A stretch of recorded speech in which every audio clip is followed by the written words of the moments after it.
Terima kasih Tuan Speaker kerana memberi peluang saya untuk berucap di Dewan Yang Mulia ini. Terlebih dahulu saya ingin mengambil kesempatan ini untuk memberi penghargaan yang tertinggi kepada semua agensi yang bekerja keras dan yang bertungkus lumus menghadapi krisis nasional penerbangan MH370. Terutamanya saya ingin mengucapkan terima kasih ke atas usaha pihak Angkatan Tentera kita. Patriotism Angkatan Tentera kita tidak boleh dinafikan oleh sesiapa pun. Mereka berkhidmat setiap hari untuk melindungi negara kita, dan patriotisme Angkatan Tentera kita tidak saja terhad kepada mempertahankan negara kita. Bahkan patriotism Angkatan Tentera juga adalah untuk sebagai pejabat awam untuk bertindak untuk mempertahankan negara kita daripada ancaman yang wujud di dalam negara. Jadi oleh itu saya rasa bahawa tindakan salah satu daripada anggota Tentera Udara Diraja Malaysia TUDM, Major Zaidi Ahmad, patut dipuji dan diberi penghargaan yang begitu tinggi oleh kerana beliau berani menyuarakan pendapat beliau terhadap satu isu yang begitu penting, iaitu dakwah kekal yang tidak kekal pada PRU ke-13. Major Zaidi patut dianggap sebagai seorang wira dengan izin. He should be considered a national hero and be given a medal. Saya ingin dapat kepastian sama ada kes ni masih dalam pembicaraan atau sudah selesai. Masih dalam pembicaraan. Tak perlu diusik, disentuh. Okey, tapi saya nak cakap tentang isu dakwah kekal, boleh tak yang di-Pertua? Jangan sentuh. Okey, saya rasa bahawa dakwah kekal yang tidak kekal ni sudah diberitahu dan diakui oleh Suruhanjaya Pilihan Raya SPR sendiri. Tan Sri Abdul Rashid mengakui bahawa terdapat banyak masalah dengan dakwah kekal. Jadi poin yang saya hendak menegaskan ialah mana-mana pun orang pejabat awam yang berani untuk keluar membuat laporan polis tentang kelakuan yang tidak betul yang diamalkan oleh pihak kerajaan ataupun tindakan yang tidak betul yang diambil oleh pihak-pihak seperti SPR ni sepatutnya dipuji dan tidak dijadikan sebagai satu contoh di mana Kerajaan Barisan Nasional telah menindaskan pejabat awam seperti beliau Major Zaidi Ahmad. Saya rasa bahawa kawan saya Lumut juga telah membuat sidang media terhadap isu ini. Saya juga hendak menggunakan sedikit masa untuk menimbulkan satu perkara yang dibangkitkan oleh bekas pengerusi SPR, iaitu Tan Sri Abdul Rashid, apabila di tahun lepas beliau telah dilaporkan dalam akhbar bahawa 3 persempadanan semula yang telah dijalankan semasa beliau berada di SPR itu dilakukan untuk mengekalkan kuasa politik Melayu. Ini dilaporkan di utusan Melayu dan Malaysia dan juga di lain-lain akhbar. Pada pandangan saya, Tuan Speaker, ini adalah kenyataan yang palsu dan ini boleh ditunjukkan dengan menggunakan persempadanan semula 2003 di mana keutamaan diberi bukan untuk mengekalkan kuasa orang Melayu tetapi untuk meningkatkan penguasaan Barisan Nasional UMNO dalam pilihan raya. Ini adalah sesuatu yang boleh dibuktikan jikalau Tan Sri Abdul Rashid benar-benar mahu mengekalkan dominasi politik Melayu. Saya nak tanya, kenapa beliau tidak menambahkan satu kerusi pun di negeri-negeri majoriti Melayu seperti di Kedah, seperti di Kelantan, seperti di Terengganu? Saya rasa salah satu sebab ialah kerana di ketiga-tiga negeri ini pada PRU di tahun 1999 PAS telah memenangi banyak kerusi di negeri Kelantan, di negeri Kedah, di negeri Terengganu. Dan oleh itu, SPR telah membuat keputusan untuk tidak menambah sebarang kerusi parlimen pun di negeri-negeri majoriti Melayu ini. Saya juga nak bangkitkan bahawa jikalau Tan Sri Abdul Rashid ni memang nak memperkekalkan kuasa politik Melayu, kenapa tidak ditambahkan kerusi di kawasan-kawasan di Selangor di mana ada banyak pengundi-pengundi Melayu, seperti di Shah Alam. Sekarang ada lebih daripada 99,000 pengundi majoriti Melayu ni. Kenapa tidak tambah kerusi di Tumpat di Kelantan? Sekarang ada lebih daripada 98,000 pengundi di kerusi di Kelantan. Kenapa tak tambah kerusi di Hulu Langat yang juga adalah kerusi majoriti Melayu dan sekarang ada lebih daripada 120,000 pengundi? Kenapa tak tambah kerusi seperti di Kapar? Kapar adalah kawasan plurality, banyak sekali adalah pengundi Melayu kan, kawan saya daripada Kapar. Sekarang di Seremban pun adalah kawasan di mana lebih daripada 100,000 pengundi dan majoriti dia lebih daripada 44% adalah pengundi Melayu. Jikalau Tan Sri Abdul Rashid jelas mahu mengekalkan kuasa politik orang Melayu, kenapa tidak ditambahkan kerusi di tempat-tempat di mana pengundi Melayu adalah majoriti? Saya rasa bahawa Tan Sri Rashid jelas mengambil arahan daripada orang atasan politik dalam Barisan Nasional apabila beliau menjalankan persempadanan semula 2003. Dan saya rasa kalau Dewan Yang Mulia ini memang hendak satu persempadanan semula yang adil dan juga yang bebas dan boleh diterima oleh majoriti ataupun lebih daripada 2/3 daripada ahli Dewan Yang Mulia ini, saya rasa adalah sesuai Perdana Menteri mewujudkan satu jawatan kuasa khas Parlimen untuk persempadanan semula. Isu yang kedua yang saya hendak bangkitkan ialah berkenaan dengan pentafsiran berasaskan sekolah PBS. Pada pagi ini Menteri telah memberi jawapan tentang PBS apabila Lembah Pantai membangkitkan beberapa masalah mengenai PBS. Saya nak tambah sedikit lagi tentang PBS ini. Memang betul bahawa Menteri kata PBS ini ada 4 bahagian, 4 komponen, iaitu penilaian sekolah, penilaian pusat, penilaian fizikal dari segi sukan dan juga aktiviti co-curriculum dan juga penilaian psikometrik. Tetapi saya nak memberitahu Dewan Yang Mulia ini bahawa untuk PMR yang sekarang tak wujud lagi, tetapi PBS ini akan menggantikan PMR. Sebagaimana yang saya tahu, kementerian belum lagi membuat keputusan untuk weightage keempat komponen ini. Ini memang sangat membimbangkan.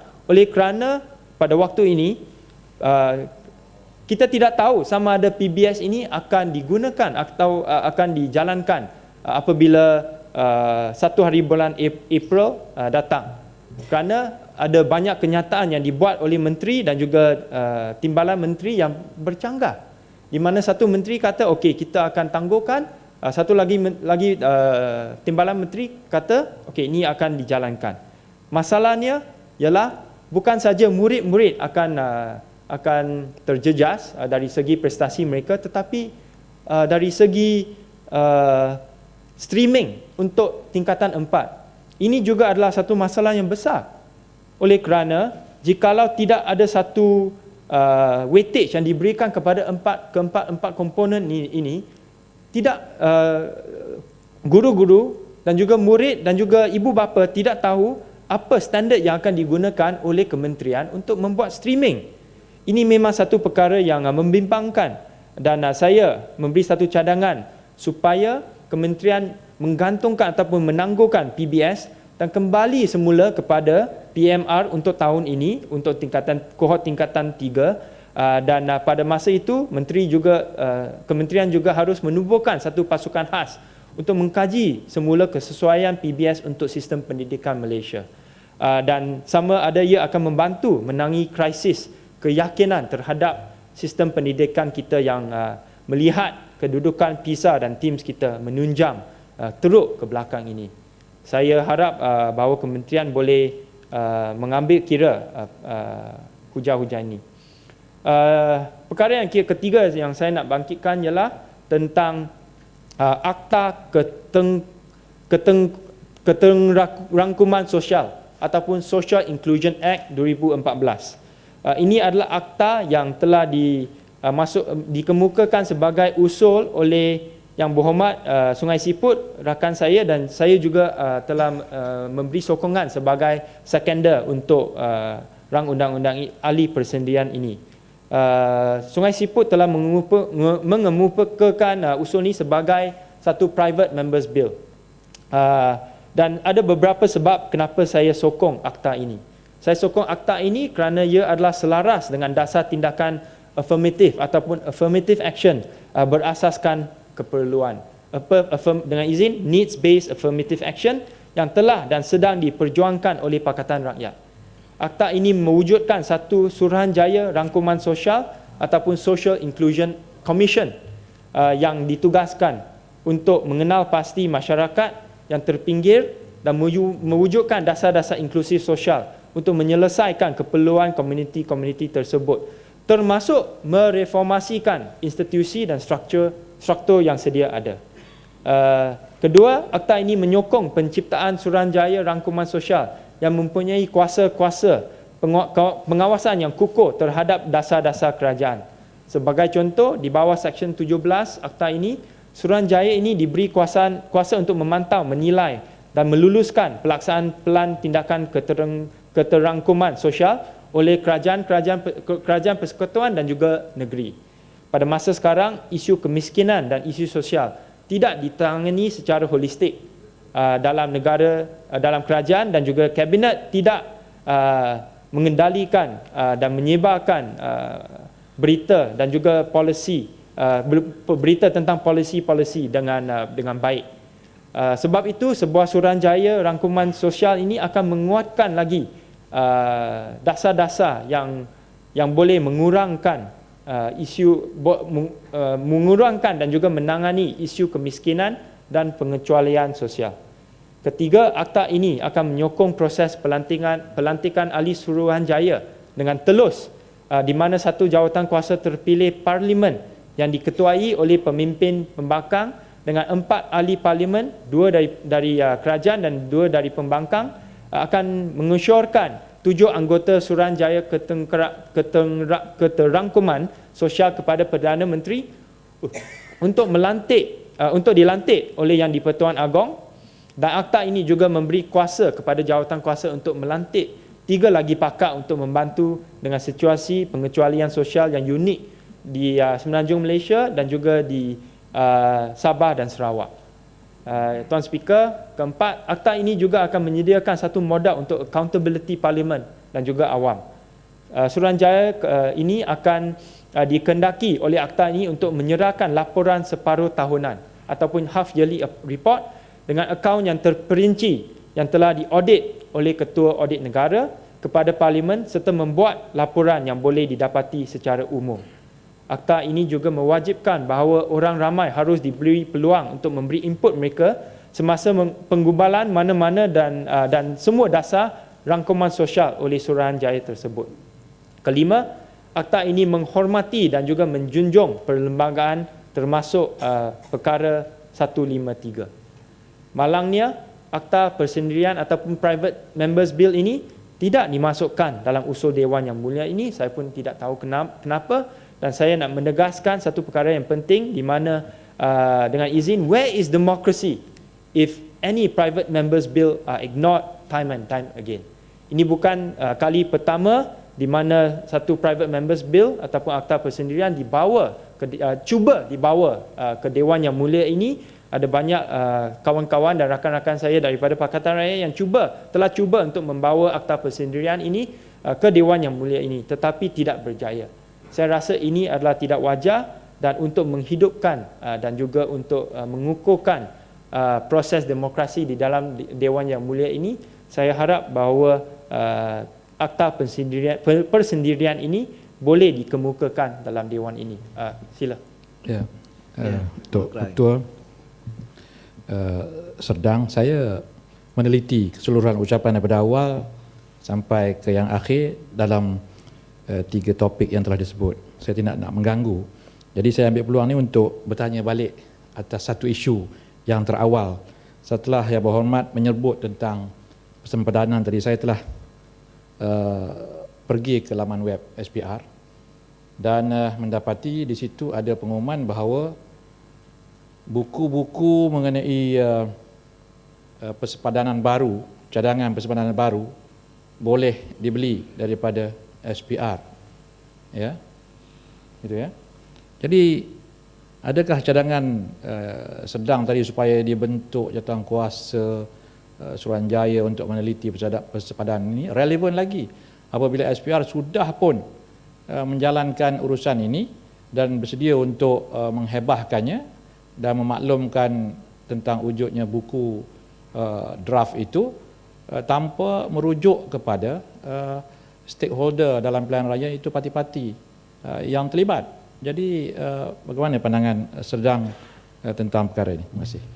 Terima kasih Caller Cry. Saya rasa persepadanan semula untuk kali ini akan menjadi persepadanan semula yang begitu kontroversial kerana pada kali yang pertama dalam Dewan Yang Mulia ini pihak Barisan Nasional tidak ada 2/3 daripada kerusi di Dewan Yang Mulia ini dan oleh kerana itu kerusi tidak boleh ditambah di Dewan Yang Mulia ini dengan tidak ada kesetujuan daripada Yang Berhormat Pakatan Rakyat. Jadi saya rasa bahawa ini adalah satu masa yang begitu sesuai untuk menjadikan dan meneruskan lagi proses persepadanan semula. Dan tindakan yang diambil oleh SPR untuk membuat satu pengumuman bahawa buku-buku ini boleh dibeli oleh orang awam sebelum usul diperkenalkan ataupun dikemukakan di dalam Dewan Yang Mulia ini, bahawa persepadanan semula telah bermula ataupun officially started. Saya rasa ini menunjukkan bahawa pihak SPR ni memang tidak ada niat untuk menghormati proses dalam Dewan Yang Mulia ini dan juga tidak ada niat untuk mendapatkan feedback yang betul daripada stakeholder, terutamanya semua negeri-negeri termasuk kerajaan negeri yang dikawal oleh Pakatan Rakyat dan pada masa yang sama juga semua ahli di Dewan Yang Mulia ini termasuk ahli Parlimen Pakatan Rakyat. Dan saya rasa bahawa ini adalah satu perkara yang penting. Saya harap bahawa menteri dan juga semua ahli di Dewan Yang Mulia ini akan memberi input yang cukup baik terhadap perkara yang penting ini. Dan dengan itu saya mengakhiri ucapan saya. Terima kasih.